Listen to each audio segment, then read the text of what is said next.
Chapter 24. In a firm, though cautious tone, Eleanor thus began. I should be undeserving of the confidence you have honored me with, if I felt no desire for its continuance, or no farther curiosity on its subject. I will not apologize therefore for bringing it forward again. Thank you, cried Lucy warmly, for breaking the ice. You have set my heart at ease by it. For I was somehow or other afraid I had offended you by what I told you that Monday. Offended me? How could you suppose so? Believe me, and Eleanor spoke it with the truest sincerity, nothing could be farther from my intention than to give you such an idea. Could you have a motive for the trust? That was not honorable and flattering to me. And yet I do assure you, replied Lucy, her little sharp eyes full of meaning. There seemed to me to be a coldness and displeasure in your manner that made me quite uncomfortable. I felt sure that you was angry with me, and have been quarreling with myself ever since, for having took such a liberty as to trouble you with my affairs. But I am very glad to find it was only my own fancy, and that you really do not blame me. If you knew what a consolation it was to me to relieve my heart speaking to you of what I am always thinking of every moment of my life. Your compassion would make you overlook everything else, I am sure. Indeed, I can easily believe that it was a very great relief to you, to acknowledge your situation to me. And be assured that you shall never have reason to repent it. Your case is a very unfortunate one. You seem to me to be surrounded with difficulties, and you will have need of all your mutual affection to support you under them. Mr. Ferrars, I believe, is entirely dependent on his mother. He has only £2,000 of his own. It would be madness to marry upon that, though for my own part, I could give up every prospect of more without a sigh. I have been always used to a very small income, and could struggle with any poverty for him, but I love him too well to be the selfish means of robbing him, perhaps, of all that his mother might give him if he married to please her. We must wait. It may be for many years. With almost every other man in the world, it would be an alarming prospect. But Edward's affection and constancy nothing can deprive me of, I know. That conviction must be everything to you, and he is undoubtedly supported by the same trust in yours. If the strength of your reciprocal attachment had failed, as between many people, and under many circumstances it naturally would during a 4 years' engagement, your situation would have been pitiable, indeed. Lucy here looked up, but Eleanor was careful in guarding her countenance from every expression that could give her words a suspicious tendency.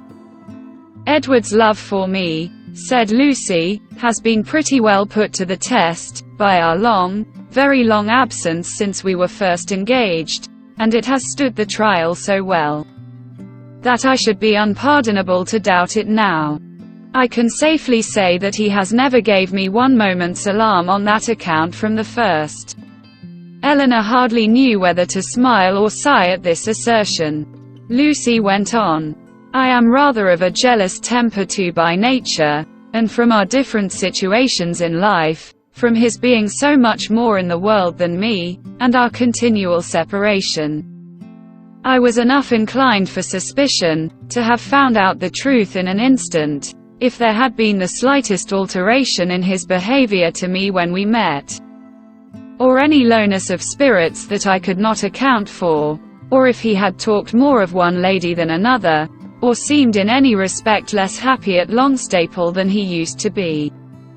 I do not mean to say that I am particularly observant or quick-sighted in general, but in such a case I am sure I could not be deceived.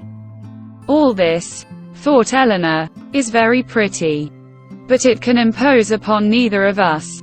But what, said she after a short silence, are your views? Or have you none but that of waiting for Mrs. Ferrars's death? Which is a melancholy and shocking extremity. Is her son determined to submit to this, and to all the tediousness of the many years of suspense in which it may involve you, rather than run the risk of her displeasure for a while by owning the truth?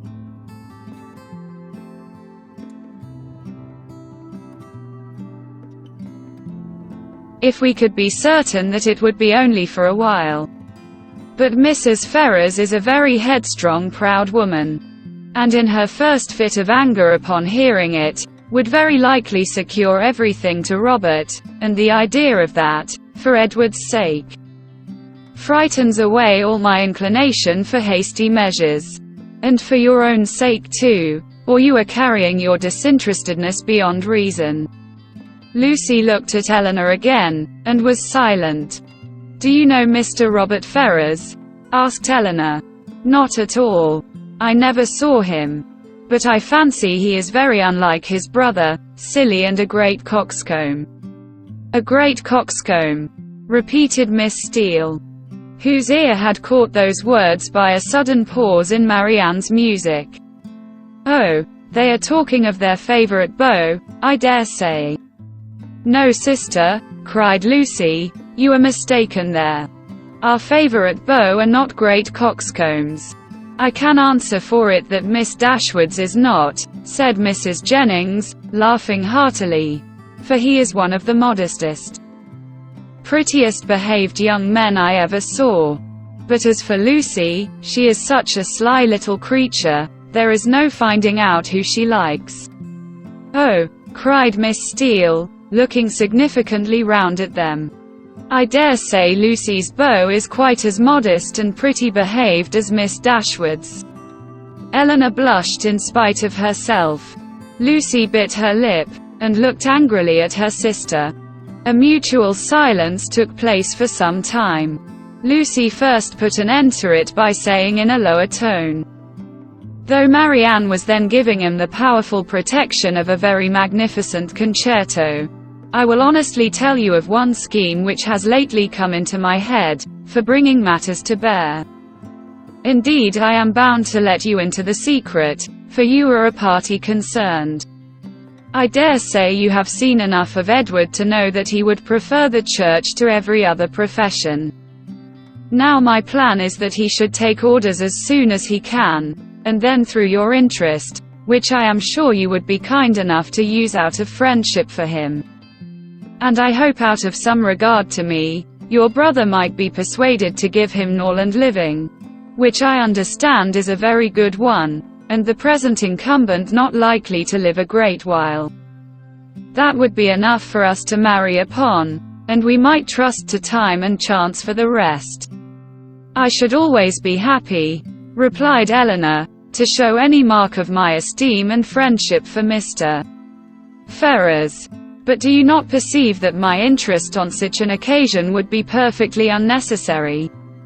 He is brother to Mrs. John Dashwood, that must be recommendation enough to her husband.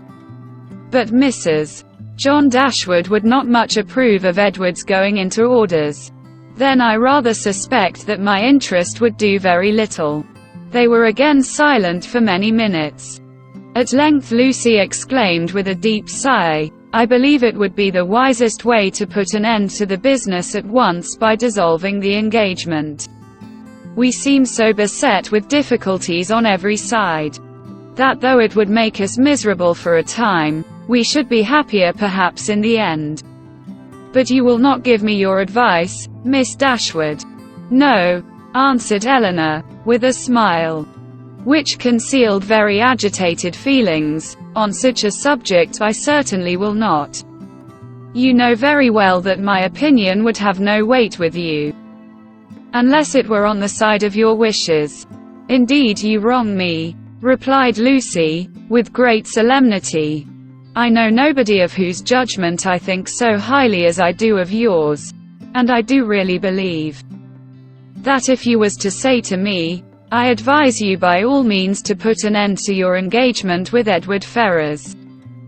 It will be more for the happiness of both of you,' I should resolve upon doing it immediately."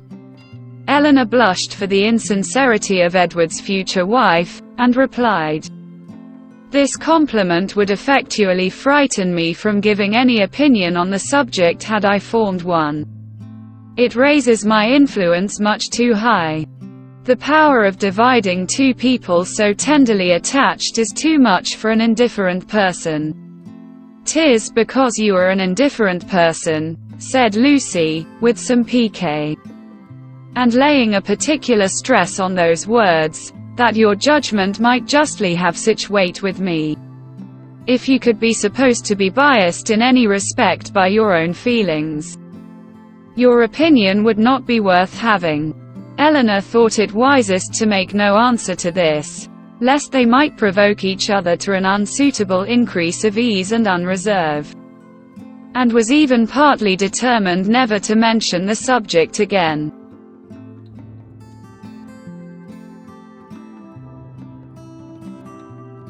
Another pause therefore of many minutes' duration, succeeded this speech, and Lucy was still the first to end it.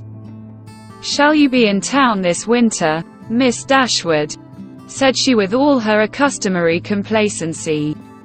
"Certainly not. I am sorry for that," returned the other, while her eyes brightened at the information. "It would have gave me such pleasure to meet you there.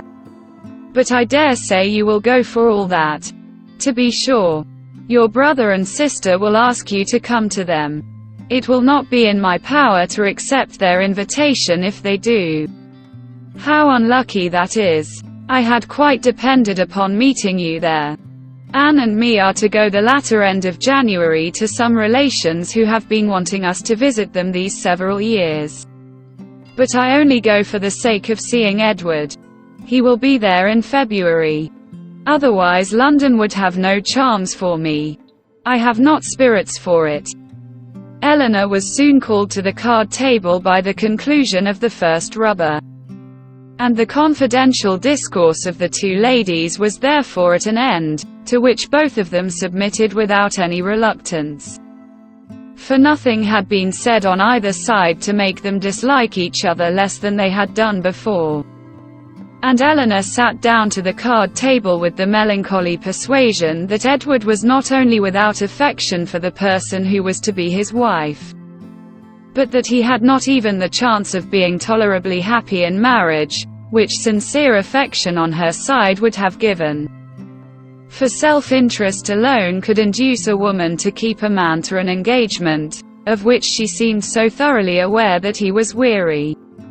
From this time the subject was never revived by Eleanor, and when entered on by Lucy, who seldom missed an opportunity of introducing it, and was particularly careful to inform her confidant of her happiness whenever she received a letter from Edward, it was treated by the former with calmness and caution, and dismissed as soon as civility would allow, for she felt such conversations to be an indulgence which Lucy did not deserve, and which were dangerous to herself. The visit of the Miss Steeles at Barton Park was lengthened far beyond what the first invitation implied. Their favour increased. They could not be spared. Sir John would not hear of their going, and in spite of their numerous and long-arranged engagements in Exeter, in spite of the absolute necessity of returning to fulfil them immediately, which was in full force at the end of every week, they were prevailed on to stay nearly 2 months at the park, and to assist in the due celebration of that festival which requires a more than ordinary share of private balls and large dinners to proclaim its importance.